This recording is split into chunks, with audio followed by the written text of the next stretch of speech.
আমি পারবো না, পুকুরতে যে বাবা গালা। এই দেখো আলু দেখো। So hi guys, welcome back to my channel new other video. তো সবাই কেমন আছো? আশা করি সবাই ভালোই আছো। তো চলে আসলাম এই চ্যানেলে নতুন একটা ভিডিও নিয়ে। আর গাইস দেখতে পাচ্ছ সকাল সকাল ঘুম থেকে উঠেই বাড়িতে কলগেট নেই, কলগেট ফুরিয়ে গেছে। ওই জন্য নিম গাছের ডাল দিয়ে ডাঁটটা মাছ ধরছে, ঠিক আছে।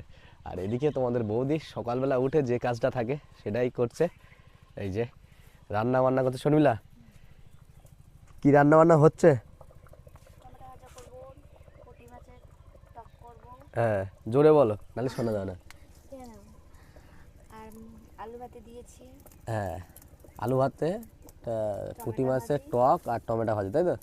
সকালে আর কি খাবা? আর সকালে তোমাদের টক খায় না। তোমাদের বৌদি যখন গ্যাস থাকবে সব সময় গ্যাসে রান্না করবে, আর এখন গ্যাস শেষ, আমি আর গ্যাস তুলছি না। গ্যাসে রান্না করি, পাখায় রান্না করি না। না আমি পাখায় না, রান্না করি। এখন কিন্তু কাঠকুটো নেই, এইভাবে কষ্ট করে রাঁধতে হবে কোনো। এটা কষ্ট, এটা মজা। ঠিক আছে, তাহলে তো কোনো তো ব্যাপারই না, মানে আমার পকেট বেঁচে যাবে। ঠিক আছে, এখন একটু শীতটা কমেছে, তোমরা তো বুঝতেই পারছো, একটু গরম গরম ভাব আছে। ঠিক আছে, এবার গরম পড়ে যাবে। আর এদিকে তোমাদেরকে দেখাই, অনেকদিন পর আবার ভ্লগিং নিয়ে চলে আসলাম। কি করব, ঠিক আছে, কাজের মাঝে ফেঁসে যাই। তোমাদেরকে আমি দেখাই যে আমি ভিডিও ছাড়তে কতটা লং টাইম গ্যাপ নিয়েছি। এর মধ্যে কত কিছু পরিবর্তন হয়ে গেছে। তোমাদেরকে ভিডিও দেখিয়েছিলাম যেসব আমি আলু লাগাচ্ছিলাম, এই সমস্ত আর কি, ঠিক আছে। তারপর মাঝে কিছু ফানি ভিডিও ছেড়েছিলাম। তো যাই হোক, তোমাদেরকে দেখাই, এই দেখো আম গাছগুলো কিন্তু বোল চলে এসছে, দেখতে পাচ্ছ অনেক বড় বড়, ঠিক আছে, পুরো সমস্ত গাছ। এই গাছটাতেও যথেষ্ট পরিমাণ বোল এসছে। আর এছাড়াও আমাদের কিন্তু অনেক কয়টা গাছ আছে। আর এটা গেল এক নম্বর। আর এদিকে তোমাদেরকে দেখাই, তোমরা তো জানোই যে গ্রামগঞ্জে দুই ফসল ধান চাষ হয়, এক গরমের আর এক বর্ষার, ঠিক আছে। আর গরমের ধান কিন্তু চাষ করা হচ্ছে আমাদেরও, এটা চাষ করা হয়নি। কেন কি তোমরা জানো, জেসিবি গাড়ি দিয়ে আমাদের ওই যে দেখতে পাচ্ছ যে ঢিবিটা তৈরি করা হয়েছে, ওটা কিন্তু তৈরি করা হয়েছিল জেসিবি গাড়ির মাধ্যমে। যেহেতু জেসিবি গাড়ি দিয়ে এই মাটিটা কাটা হয়েছিল, আর এর উপর দিয়ে এই মাঠটার উপর দিয়ে জেসিবি গাড়ি চলেছে, এই জন্য যে হ্যারো, ঠিক আছে, চাষ করা গাড়ি, হ্যারো নাম বলে এখানে। তো সেই গাড়ি নাকি মাটিটা প্রচণ্ড শক্ত হয়ে যাওয়ার কারণে চাষ করতে পারেনি, ওই জন্য জল দিয়ে ভিজিয়ে দেওয়া হয়েছে, এবার চাষ হবে, ঠিক আছে। ও সাইডে কিন্তু অলরেডি চাষ করে মই দিয়ে আবার ঠাকুরদা, ঠিক আছে, ধান রোয়া শুরু করে দিয়েছে। আর এদিকে তোমাদেরকে দেখাই, দেখো এই যে এই গাছগুলো দেখতে পাচ্ছ, প্রত্যেকটা গাছ এবছর কিন্তু আমের ফসল কিন্তু খুব ভালো বলে মনে হচ্ছে। কেননা যে গাছগুলোই হয়নি, মানে বোল আসতো না, সেই গাছগুলো কিন্তু বোল চলে এসছে, ঠিক আছে। এদিকে দেখো, তোমাদেরকে একটু আগেই বলছিলাম যে আলু গাছ লাগানোর যে ভিডিওটা করছিলাম, ঠিক আছে। তো দেখো আলু গাছ কিন্তু তোলা অলরেডি হয়ে গেছে, মানে তোলা হয়নি, তোমাদের বৌদি, ঠিক আছে, গাছ উড়কিয়ে গোড়ার থেকে একটা দুটো করে আলু তুলে নিয়েছে, ঠিক আছে। খুব বদমাইশ আছে।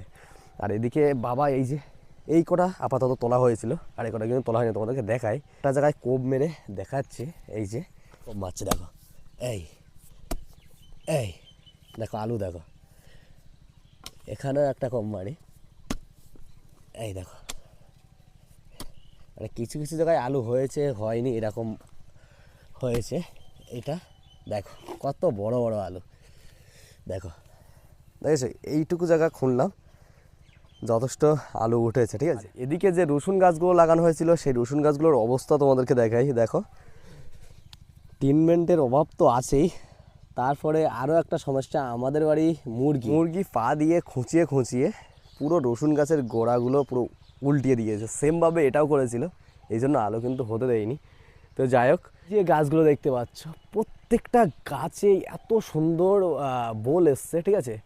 অন্য বছরে, ঠিক আছে, গত বছরে কিন্তু এই গাছটায় আসেনি, এই গাছটায়ও কিন্তু আসেনি, এসছিল মনে হয়। এই গাছটায় একটু অল্প একটা দুটো হবে, মানে গুনে নেওয়া যাবে এরকম আম ধরতো, ঠিক আছে। এবছর কিন্তু বেশ ভালোই ফুল এসছে, আমও হবে ভালো, ঠিক আছে। ঝড় যদি না হয় ভালো আম থাকবে আশা করছি। আমের সিজন আসলেই সেই সময় বিভিন্ন রকম ঝড় চলে আসে, সেই ঝড়ের কারণে কিন্তু আমগুলো টিকে থাকতে পারে না লাস্ট পর্যন্ত, পাকার সময় পর্যন্ত, ঠিক আছে। শর্মিলা, কি হাঁড়িতে শোল মাছ। তুই জানো তো? হইয়া তারা এখানে রাখো, এনে রাখো, এখানে রাখো, এখানে রাখো। এই যে হাঁড়িটা ছিল ঘরের মধ্যে, সেখান থেকে বের করে নিয়ে আসলাম এই ঘাটের পাশে। তো হাঁড়িটার মধ্যে কি আছে সেটা তোমাদেরকে দেখাই। শর্মিলা, হাঁড়িটার মধ্যে কি আছে তুমি জানো তো? এই যে গাইস দেখো, শোল মাছ। হ্যাঁ, ধরো ধরো। তো এই শোল মাছ কোথা থেকে ধরেছি সে বিষয়ে আমি পরে বলছি। তার আগে তোমাদের বৌদি এখন শোল মাছ ধরো। দেখি বের করো, দেখি একটা শোল মাছ ধরে বের করো। হ্যাঁ, বের করো। কি হচ্ছে?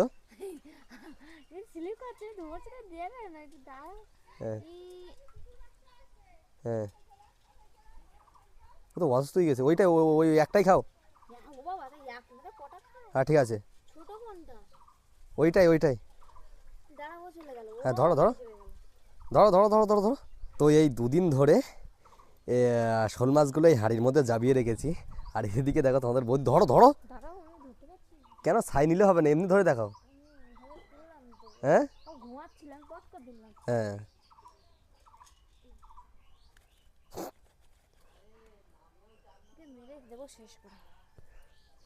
ধরেছ? কি করছো? এত অত্যাচার করছো কেন ওর সাথে? তুল দাও, তুল দাও, তুলে দাও দেখি। হ্যাঁ তুলে দাও, নেটটা ভালোভাবে বেঁধে দাও। হ্যাঁ দাও, নেটটা বেঁধে দাও। তো গাইস, এই যে শোল মাছগুলো দেখতে পাচ্ছ, এর মধ্যে কিন্তু অনেক বড় বড় শোল মাছ আছে, তোমাদেরকে দেখাই। ঠিক আছে, এই যে এখানে তোমাদেরকে ভালোভাবে আমি পারবো না, পুকুর থেকে বাবা গালাগালি দেবে। সবচেয়ে বড় শোলটা বের করে দিল। এই যে গাইস, আমি তোমাদেরকে দেখানোর জন্য করছিলাম। একাকার হয়ে গেছে। শোল মাছ ধরা খুবই কঠিন।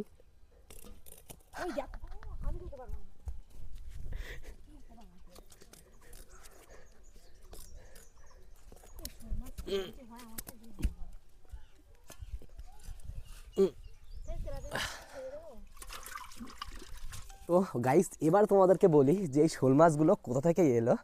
তো এই যে সাইডে দেখতে পাচ্ছ আমাদের পুকুর, এই পুকুরটা কিন্তু ছেঁচা হয়েছিল। ঠিক আছে, মানে পুরো জলটা তোলা হয়নি, হালকা জল রেখে বাবা জাল খেপিয়ে কিছু মাছ ধরে নিয়েছিল। আর তার মধ্যে এই যে শোল মাছগুলো কিন্তু ছিল। আর এর মধ্যে তোমরা জানো রূপচাঁদ মাছ চাষ করা হয়েছিল, কিছু রূপচাঁদ তুলেও নেওয়া হয়েছিল। তো যাই হোক, তোমাদের বৌদি মাছ করতে গিয়ে যে কি করছে। হ্যাঁ শ্বশুরি পাচ্ছি। এ বাবা, কুমিরের মতন করে ফেলেছি। তাহলে কাটো, কেমনটা লাগছে? হ্যাঁ শ্বশুরি পাচ্ছে। তোমার গলাটা কাটি দেখি কেন শ্বশুরি পাও? খাবার জন্যই এর সৃষ্টি হয়েছে, খাবার জন্যই তৈরি হয়েছে, বুঝছো? আরে দিদি তাতে কাট, বলো। এত বড় কথা বলতে পারলে?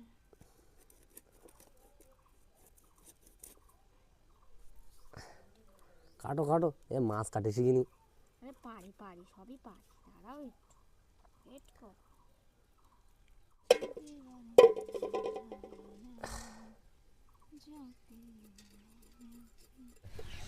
কেন? হাই দে, সুন্দর লাগতেই পারে।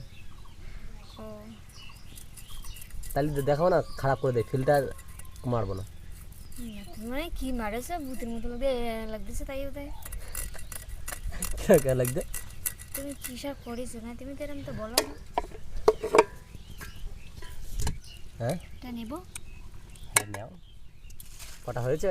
হ্যাঁ। ওটা আবার কি মাছ? তেলাপিয়া। একটু ছাই দেবে বাঁ হাত দিয়ে তোমার? না না না, আমি আইসা পাবো না। প্লিজ আমার দিকে না তুলে। হাতে লাগ। তো গাইস, ওদিকে তোমাদের বৌদি মাছ কাটছে আর আমি এখানে দাঁড়িয়ে দাঁড়িয়ে বসে বসে বিশাল কায়দা মেরে ভিডিও করছি। ঠিক আছে, আর ওদিকে তোমাদের বৌদির আবার মাছ কাটতে আবদার হলো ব্লাউজ কিনবে, কিনবে। ঠিক আছে, ওই জন্য বেশি বৌদের সাথে সময় দেওয়া যাবে না, হালকা করে ওদিকে এখন সরে যেতে হবে। ঠিক আছে শর্মিলা, তুমি মাছ কাটো। কেন? কেন রান্না করবে না? কি বলেছি? বললাম বৌদের পাশে থাকা উচিত না। আচ্ছা তুমি তো অনেকদিন ক্যামেরার সামনে আসো না, তুমি কিছু জিজ্ঞাসা করো। কি জিজ্ঞাসা করবো? যে সবাই কেমন আছো? না, লজ্জা করে। হ্যাঁ লজ্জা করে। ওরে লজ্জা। গু বেড়াচ্ছে। কি বেড়াচ্ছে? গু। এটা খা। ওই ভাত খেয়েছে। ইয়ে মা, না মা, তুমি যেন ভাত খাও না, তো পেট কাটি তুমি পটিতে যাও তো, এত সাদা, আর তোমার কেমন কালার লাগবে? কিরম কালার লাগবে? তো অরেঞ্জ। শালা। তুই ক্যামেরা উল্টো পাল্টা কথা বলছিস, ক্যামেরাটা বন্ধ করে দাও। আচ্ছা বলছি কি তুমি তোমার যে এত এক্সপিরিয়েন্স, ঠিক আছে, যে আমার গু অরেঞ্জ, তুমি কি দেখিলে নাকি? অবশ্যই। কিভাবে দেখিলে? মানে আমি যখন বাথরুমে যাই তুমি কি হলো ওই পেছন দিক থেকে কি হলো বসে থাকো নাকি তো বটে? না না। তাহলে গাইস আমি যখন বাথরুমে যাই তোমাদের বৌদি বলবো বলো। মাছ কেটে ধোয়া সব কমপ্লিট, তাই তো? এবার রান্না হবে।